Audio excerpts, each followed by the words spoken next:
Cette question est super pertinente. Quand tu commences un nouvel exercice, en combien de temps tu espères une amélioration? À quel moment tu sais que ça peut être utile ou si ça sert à rien, voire aggrave le truc? C'est compliqué à répondre et je pense que ça dépendra en fonction des gens. Personnellement, me dis que si ça aggrave le truc, si j'ai plus de douleur et si j'arrive moins à faire de choses dans le quotidien, je me dis, ah, mauvaise idée.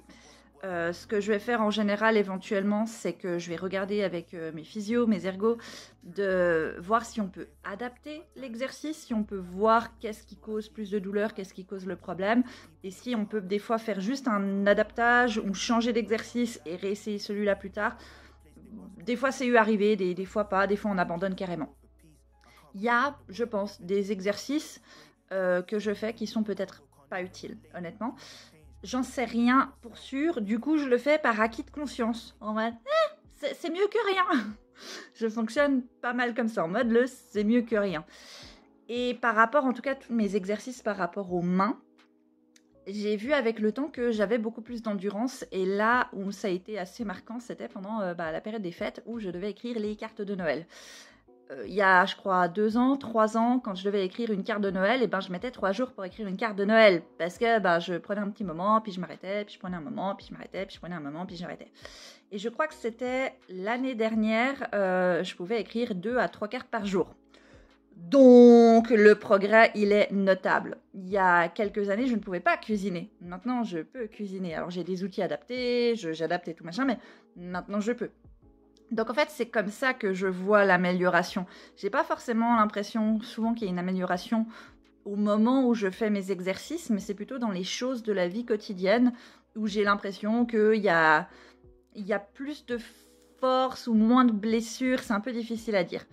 Et une des choses qui me fait dire souvent que ça vaut la peine que je continue de faire mes efforts pour tous mes exercices en général, ce genre de choses, c'est quand finalement il y a une blessure ou une crise de douleur, et que je réalise que ça faisait longtemps que c'était pas arrivé.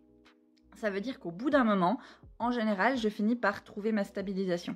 Et là, je suis dans un moment où c'est un peu compliqué parce que j'ai décompensé, parce que j'ai pas été capable de faire mes exercices pendant un moment dû à d'autres problèmes de santé. Enfin voilà, c'est un petit peu galère. Je suis pas encore sortie de l'affaire, mais je sais que c'est rien de grave, donc je suis rassurée. Donc je reprends mes exercices. C'est les mêmes choses que je faisais avant, sauf qu'avant, je les faisais facilement, je trouvais. Et là, maintenant, c'est galère. 1 minute d'exercice pour les mains, 1 minute pour l'exercice pour les bras. Je suis KO. Je dois faire des pauses tout le temps, tout ça. Tandis qu'avant, je pouvais faire 3, 5 minutes, des fois 7 minutes. Incroyable, quoi. Donc, c'est là où je vois que c'est quelque chose aussi où j'ai besoin que ce soit constant dans mon cas, parce que si j'arrête pendant 1 semaine, je sais qu'en réalité, je repars pas de zéro. Mais j'ai la sensation que je repars de zéro et j'aime pas trop. Donc, c'est pour ça que je fais avec ce fameux acquis de conscience. Peut-être que ça sert à rien, mais au moins c'est utile. Et puis comme ça, les médecins, quand ils me diront que c'est parce que je fais pas assez d'exercices, je peux leur sortir mon carnet et leur montrer tous les exercices que je fais pour qu'ils ferment leur grande bouche. C'est comme ça que j'ai commencé à me motiver à faire mes exercices en fait. Parce que moi, j'y croyais pas pour moi. Parce que pendant des années, j'ai eu la physio, des trucs comme ça. Sauf que c'était pas adapté, ça n'avait jamais fonctionné. Du coup, je voyais pas pourquoi ce serait différent. Donc la raison pour laquelle j'ai commencé à faire des trucs, c'était pour avoir des datas, pour prouver aux médecins qui disaient de la merde. Au final, ça me permet de prouver aux médecins qui disent de la merde, mais sur certains plans, ça me permet aussi d'aller mieux. J'espère que ça a répondu à ta question. Bonne journée!